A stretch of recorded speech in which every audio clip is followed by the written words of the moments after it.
સુરત શહેરના સૈયદપુરા વિસ્તારની ઊભી શેરીમાં મનોહર બાવાના ટેકરા પર આવેલું મહાકાળી માતાજીનું મંદિર સદીઓથી ભક્તોની અડગ આસ્થા અને શ્રદ્ધાનું પ્રતીક બની રહ્યું છે.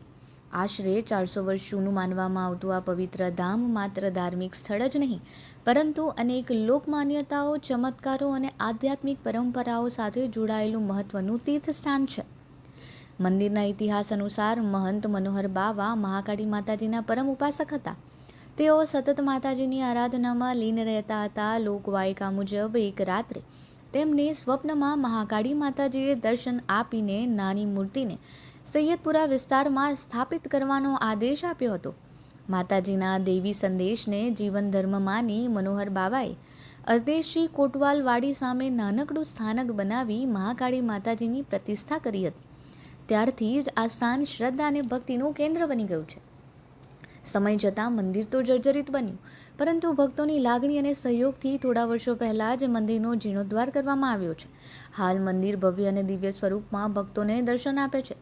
મંદિર પરિસરમાં મહાકાળી માતાજી ઉપરાંત ગોવર્ધનનાથજી, ભગવાન રામ, લક્ષ્મણ, સીતાજી અને ક્ષેત્રપાળ દાદાની પ્રતિમાઓ પણ સ્થાપિત છે, જે આ સ્થળને વિશેષ આધ્યાત્મિક બનાવે છે. મારું નામ શશાંક મોહન છે. આ મંદિર સૈયદપુરા પમ્પિંગ સ્ટેશન મનોહર બાવાના ટેકરા પર આવેલું છે. મનોહર બાવાએ આ મંદિર સ્થાપના કરેલી હતી આજથી 450 વર્ષ પહેલા. પણ કહેવાય છે કે તાપી પુરાણમાં પણ આ મંદિરનો ઉલ્લેખ છે. સ્વયં માતાજીના ફોટા અને ગોવર્ધનનાથજીના ફોટા સાથે તાપી પુરાણમાં પણ આ મંદિરનો ઉલ્લેખ થયેલો છે. અહીં આંબલીનું ઝાડ આવેલું છે. એ ઝાડમાંથી સ્વયંભૂ ક્ષેત્રપાળ દાદા પ્રગટ થયા છે. કહેવાય છે કે જે લોકોના લગ્ન ના થતા હોય એ લોકો અહીંયા ક્ષેત્રપાળ દાદાની બાધા લે છે અને લગ્ન કરીને સીધા ક્ષેત્રપાળ દાદાના દર્શન કરે છે અને એની પર લગ્ન જીવન એટલે દાંપત્ય જીવન સુખમય રીતે પસાર થાય છે. ઉલ્લેખનીય છે કે તાપી પુરાણમાં પણ આ મંદિરનો ઉલ્લેખ કરવામાં આવ્યો છે. તેમાં મહાકાળી માતાજી અને ગોવર્ધનનાથજીના ફોટા સાથે આ સ્થાનની મહત્તાનો ઉલ્લેખ જોવા મળે છે.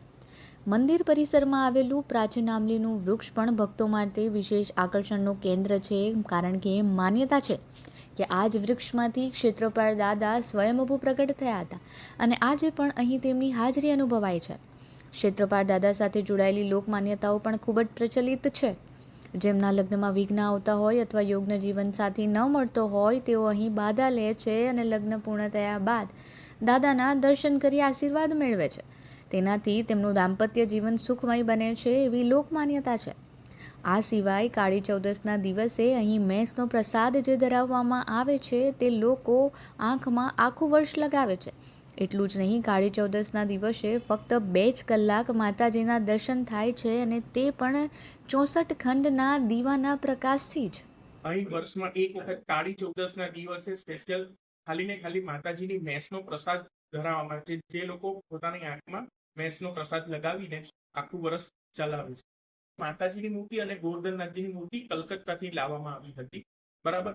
અને અહીં લોકો મંગળવાર અને રવિવાર ભરવા આવે છે. દૂર દૂરથી ભક્તો આવે છે. કાળી ચૌદસના દિવસે આખા દિવસમાં ફક્ત 8:30 થી 10:30 સુધી માતાજીના દર્શન થાય છે અને તે પણ ખાલી દીવામાં થાય છે. 64 ખંડ પૂરવામાં આવે છે અને 64 ખંડના પ્રકાશથી જ માતાજીના દર્શન થાય છે.